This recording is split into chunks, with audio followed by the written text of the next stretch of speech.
Hey guys, top speed golf instructor Robin Rosado here, and today we're going to talk about distance, how we can get a little bit more distance, a little bit more speed in our golf swing with just our rotation, mostly with our hips and then our shoulders as well. So let's go and get started talking about rotation in our golf swing and how we can hit a little bit further. All right guys, so let's try to get a little bit more distance with a little bit more rotation in our golf swing.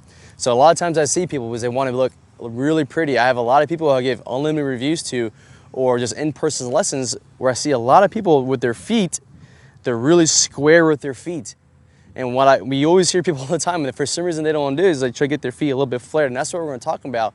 What that's going to do is open up our hips a little bit more so we can get and turn better with our shoulders. So let's talk about when I have my feet nice and square.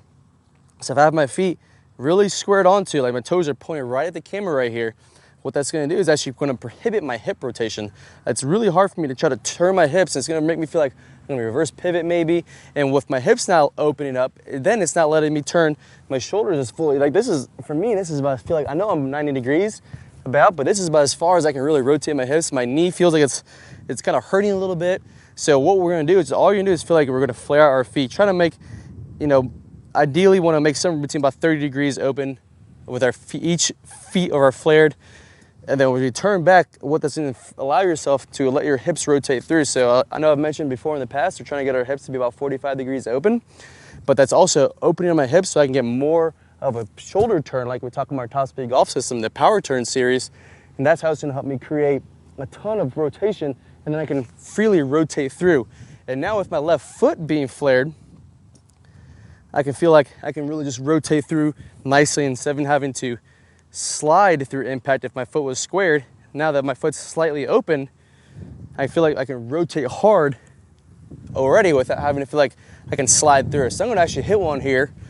I'm going to hit one with my feet squared, and you'll notice that it's going to be hard for me to really create a ton of speed and a ton of rotation in my swing. So even though I hit that pretty straight, I really felt like I can only get my shoulders to one point, so I had to kind of stop my swing really quick and get quick with on the downswing. So I'm going to hit one now, my feet being flared. This is where I kind of want to at normally. Now I can really feel like I turn a lot on the takeaway and feel like I can fire my hips on my downswing.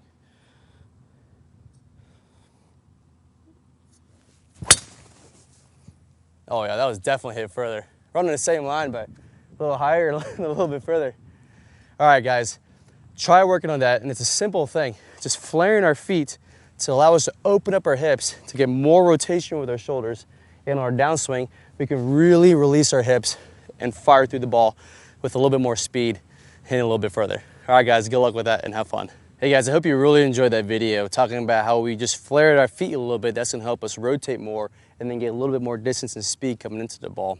So now that we're getting a little bit more distance and we're talking about rotation, but what's happening next, and we need to talk about our straight line release, and we talk about that in our top speed golf system, how we can release the club after we've made contact with the ball. So there's gonna be a preview in play here in a second, and go ahead and click on the iCard for the full version video, plus 5 free bonus videos on our website. So all right guys, have fun out there, good luck working on your game, and have fun out there. A common misconception I see is that we want to create lag, and we just want to hold that lag all the way on through contact and get as much lag as we can coming through contact, and that's simply not true. In the release section, we're going to talk about how to turn that lag into energy, how to turn that into speed so that you can hit it very far and do it, like we mentioned, without hardly any effort at all. And as we're coming through contact, we're going to fully release this angle as we're about 45 past contact. So if I draw, a 45-degree angle, I should be looking at both arms, nice and straight, the club splitting those arms, so that by releasing the club, by getting this angle to release as we're coming through contact, that's what's going to create the speed. Our hands are moving a very short distance, our club is moving a very long distance through contact, and it creates that whip-like effect. Very different swings, hitting the exact same position. So first let's take a look at Dustin Johnson, releasing the club 45 past. And the reason we're going to see such different swings producing similar positions is that this is the real physics of how this has to happen. Here we're looking at Sergio Garcia. Again, we're going to see tons of